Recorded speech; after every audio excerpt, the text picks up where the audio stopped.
Hi, everyone. It's me, Raquel with Smell the Roses. Today, I would like to talk to you about my Sunday reset routine. So, in my last video, we discussed exiting your lazy girl era.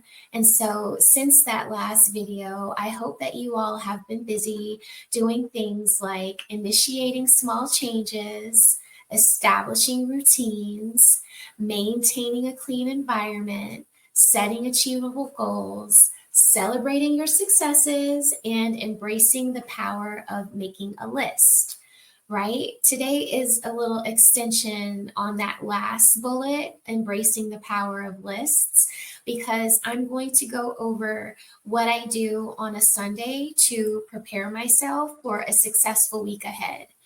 My motivation in doing this video was basically due to the comments that I get on Facebook and Instagram about my ability to get so much done in a week. People can see what I'm posting as I'm moving through my day, from the gym to delivering my son to school, picking him up, taking him to practice, getting him off to haircuts, doctor's appointments, things like that. And so I'm often asked by people, how are you able to get so much done, Raquel? So here is a list of my Sunday reset routine. I think it will be helpful to get you started, and it involves another list. Like I said, embracing the power of lists. So, for a productive week, the first thing I start with is a shower. And in that shower, I am doing things that I usually don't do throughout the week, and that is shaving, taking an inventory of my nails on my feet and my hands, right? Do I have chips anywhere? Do I need to set an appointment to get those chips handled by scheduling a manicure and a pedicure? Very important. For me to feel like I am together, me, like most ladies, we like to have a very nice set of nails. It's just nice. It feels good when you don't have any chips. So I do an inventory of that in the shower. I also practice gratitude. So in my planner, in one of my planners, there is a section for me to write daily what I'm grateful for. I use that planner to pretty much, again, state all of the things that I'm grateful for on Sunday. And I use this gratitude as a roadmap for my prayers for the upcoming week, if that makes sense to you all. I go for a walk, or, if you're not working out 3 to 4 days like me during the week, Monday through Friday, you might want to go to the gym. Since I am going to the gym so much throughout the week, on Sundays, I kind of just kick back with a nice relaxing walk with my dog, and I get my exercise in that way. But you do want to get outside and touch grass so that you are kind of like, you use that energy to carry you into your week. And after that morning walk with my dog, I start doing my meal plan. I come home, I go through my pantry, I go through my refrigerator. I'm making sure that whatever I don't have, I go and pick up, and whatever is spoiled and needs to be thrown out gets tossed out, right? I have trash coming on Tuesday, so all of those ratty pieces of vegetables that went spoiled in my vegetable crisper are getting tossed out, and I'm replenishing the celery, the kale, the spinach, whatever I'm cooking, whatever meals I plan to cook that week, that's what I'm going into the farmer's market, into Kroger, to pick up. So I do meal plan. Then after that, I hit the grocery store. This is usually about 10 o'clock in the morning, 11 o'clock in the morning, before I'm getting to the grocery store. So I've done my walk. I've set my gratitude intentions for the week, which set up my prayers. I've worked out I've already went over what meals I'm going to cook with my husband, and now I'm at the grocery store executing all of that. What do they need for lunch? What did I say I was going to cook for dinner? Does that require a sauce, some bread, some croutons, whatever it is? I'm making sure that for those 4 meals that I'm cooking for dinner, I'm picking up all of those items from the farmer's market for my recipe. There will be no reason why I cannot execute that dinner that I have set planned in my planner on my list. So I go to the grocery store. After the grocery store, right, you have to meal prep. So we meal planned, then we grocery shopped, right? And now we are meal prepping. Very important for a successful week. If I do not meal prep, there will be issues come time to cook. So things like my I get probably 4 pounds of turkey meat in a week. I will break that down into 1 pound each. It'll go into a quart bag or a sandwich bag, whatever it fits into nicely. And then I write the date and the meat. So if it's turkey meat, I write turkey and then the date. Today's date would be 11/17. If it's beef, ground beef, I'll write ground beef, the date, tuck it away. As I go throughout the week, each evening, I'm pulling out the meat that I'm cooking the next day, right? It's important that if you plan things this way, I know that it sounds very daunting, like if this is not your usual routine. But if you get all of these things done, there's never a question what's for dinner, and you never have to worry that you don't have everything you need to make it. So, meal plan, grocery shop, and then meal prep. Very vital to a successful week. Okay. Then after I'm in the kitchen, I usually pick up a bouquet of flowers for myself. I'll arrange it and then I'll go around the house and I'll clean, dust, and water the plants that I have. You want to maintain your plants. You don't want to kill them. So if you're watching this right now and you know you've got a plant in the house that you haven't watered in like 2 weeks, here's your sign to go and water that plant.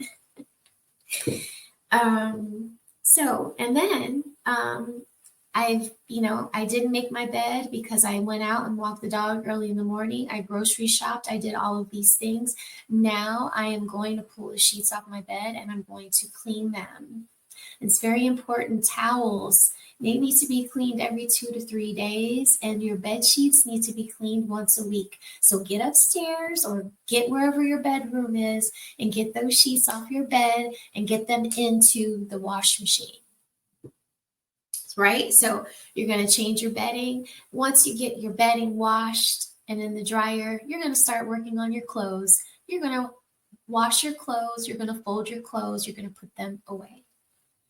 All right, so now that you've done all of that, you're ready to clean your house. Yes, that doesn't mean just picking up your socks and throwing them into the dirty clothes. That means pulling out the Clorox, the paper towels, the Windex, Comet, the Zep. Whatever it is that you use to clean, you're pulling that out and you're doing a thorough cleaning of all the areas you touched throughout the week. You want them to be spotless, clean, and tidy because a clean, tidy house keeps a clean, tidy mind. And that's what we need to remain soft and in our feminine frame. Or if you're a man and you're doing this, this is what keeps you organized and able to be assertive and diplomatic in the decisions that you make throughout the week. Very important. Okay, so your house is clean. Now that it's all clean, you're going to take all that crap that you used to clean the house out of the house and into the outside trash can. Get all of that nasty, sooty stuff that you just took the time to thoughtfully clean. Now that you have it all placed in the trash can, get it out of the house. It'll feel good that you made the movement to remove the things that aren't serving you anymore. So get them out of the house. And then my favorite part is a reward to myself after I've done all of this. I'll watch my favorite podcast. Some of you know that I am on the Cart Before the Horse channel with Gavin X and Mr. Walker, discussing hot topics on Saturdays. So, whatever podcast that I might have missed while I was on their podcast on Saturday, I'll catch up with it on Sunday. And usually that it also includes catching up on whatever I missed on HQ's channel. She's often with me over on the Cart Before the Horse channel. She has her own podcast. Her podcast is called The Dating Pool Roast Reactions. Very, very lively show. It's awesome. If you can get over there and give both of them a subscribe and give some of their videos likes. I know that you're going to find them entertaining. So I catch up on my favorite podcasts. Sometimes that does also include TED Talks. I usually listen to TED Talks before bed. I find them to be very motivating for any of the projects that I have to deal with at work. For the upcoming week. So if it's not catching up on some entertainment, it's definitely catching up on some motivational TED Talk podcasts. So do that. TED Talk is a wealth of great information for any of the things that you might deal with professionally. Okay, so now that the clothes have dried or I'm done washing them, there are things that need to be ironed, right? So I am picking out those items for my son and my husband, and I am getting them ironed and on hangers and ready to be pulled out at a moment's notice anytime they need them for the week. With my son, I'm pulling out his clothes the evening before school. That way I can get his approval on if he'll wear it and if he likes it. And I kind of make sure that it's matching and I don't have to worry about what he'll pick out for himself. And then, for my husband, he's a big boy. I don't have to lay out his clothes every night, but I do make sure that all of anything that I think he'll be needing for the week is ironed so that he doesn't have to iron it for himself at 4 o'clock in the morning. I try to be helpful that way. And then I plan for the week. What does my son need to do? Does he need a haircut this week? Next weekend is Thanksgiving. So I've already planned that he will be getting his haircut on Tuesday instead of the Thursday, because Thursdays are his normal haircut days. And it also happens to be Thanksgiving. So he'll be going Tuesday next week instead of Thursday next week. You see? I got it in the bag. I won't be worried about or stressed out his haircut next week. He is already squared away with his barber. So peace of mind takes you far, right? You want to have that peace of mind. So you plan for the week.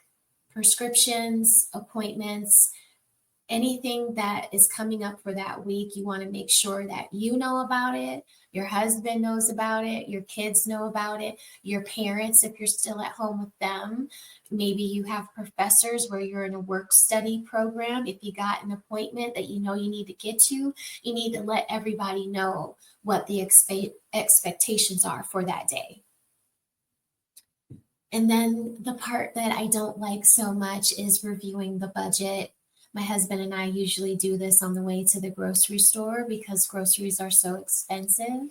This is when he gets on to me about my Amazon purchases throughout the week. So I don't find it very fun to have these conversations, and I dread to have them, but we do have them every week, and he does provide checks and balances to make sure that I'm staying within the budget.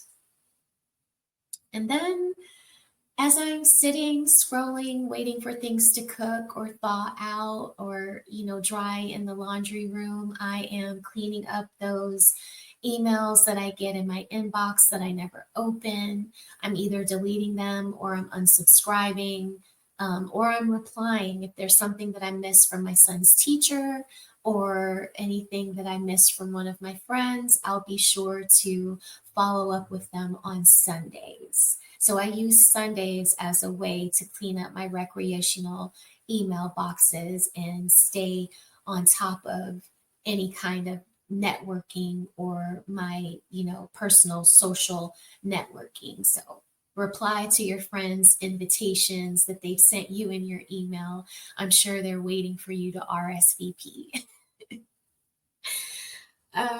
And then at night, I do things like light a candle, as you see behind me. I do my skincare and I read. Today's reading will be on kale and spinach. I've been hearing a lot of my coworkers say some bad things about kale, so I'm going to read up on that myself and see what is so bad about it, right? So you want to do some reading to keep your mind sharp and to help you get through the week, because you don't know, whatever you don't know will haunt you. You might as well just do a little research to get yourself abreast to whether or not you're making the right decisions for yourself in a particular area. In this instance, I'm saying I'm researching kale because I've been eating a lot of kale salads, and one of the scientists at work said that they're not the healthiest choice for a salad.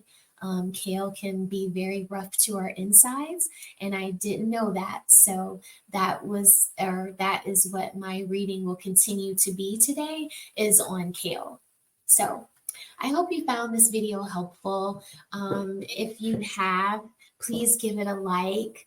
If you find that someone else would find this helpful, please send this to them. And I appreciate you all for being here today, and I wish you all a great Sunday. Don't forget that you can screenshot this list and keep it in your photo so that you can refer to it and see if you can start implementing these things into your life. If any of these things have been helpful to you, please drop a comment for me in the comment section. And I wish you all a great Sunday. Bye bye.